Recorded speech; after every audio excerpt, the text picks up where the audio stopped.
This was me about 18 months ago, getting ready to give a speech, a toast for my parents' 50th wedding anniversary. This was when John encouraged me to join Toastmasters. I gave a practice run at my Toastmasters club, and indeed, barely able to hold and read my paper was what I was doing. Scared to death, shaking in my shoes.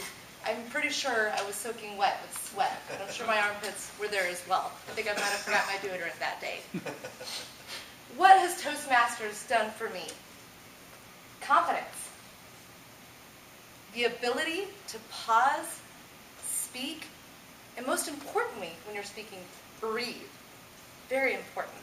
And the third thing Toastmasters has done for me is given me the ability to communicate, to think about the words that I'm saying, how I want to portray myself, my thoughts, and the goal of what I'm trying to convey to the people that are listening to me, and how I want that to sound.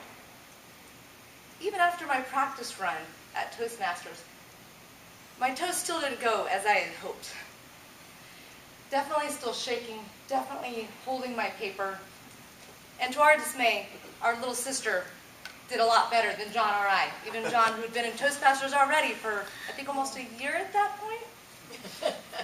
She outdid us, both in her passion, and we wondered how she did it. She wasn't a Toastmaster.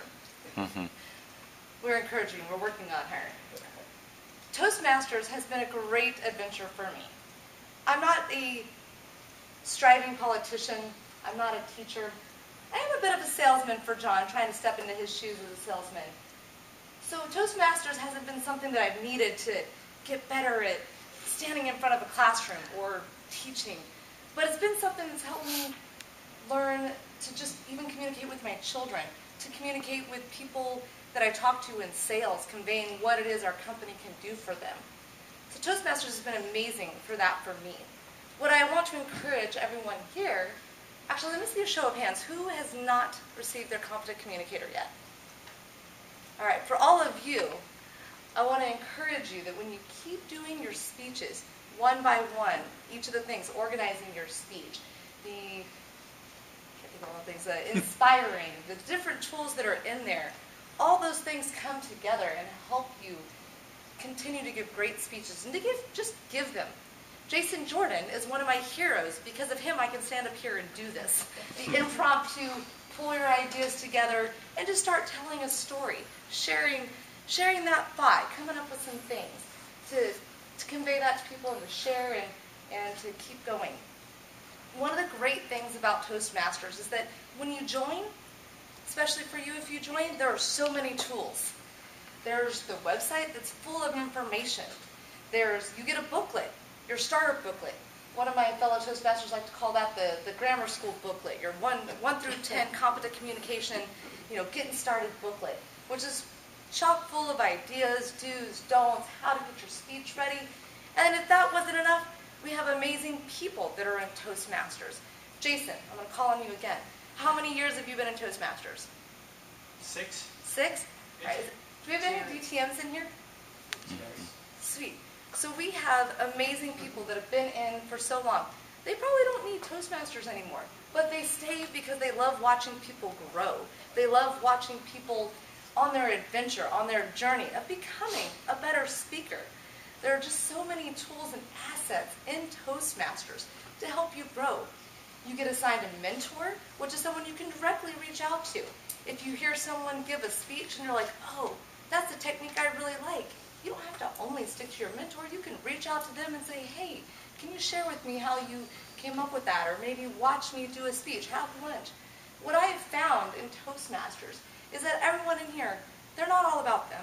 Everyone that joins Toastmasters, they want their personal growth, but they want to watch other people personally grow as well. They're willing to invest their time, their skills, their confidence in you and put that confidence in you.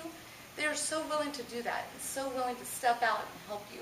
And I love that about Toastmasters, that there's all these different avenues that you can take as you adventure and journey down your road that is Toastmasters.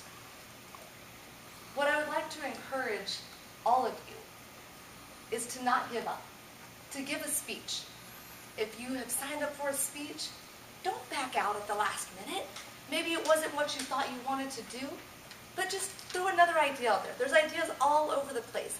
You know, in your daily life, a story, something that happens at work. Maybe it was that road rage or a crazy road story like what Shelley has shared with us. There's things that you can pull from all over the place to put a speech together about. It doesn't take much. Your introduction, pull together 3 ideas that kind of support that intro, and then your call to action. Bada bing, bada boom, you have a speech. So I would encourage all of you to just hold on to that. And if you are set to do a speech, just do it. Even if it's not what you originally planned, just do it. And then you can do what Toastmasters has done for me. The ability to stand up here with no notice and give a speech. Thank you.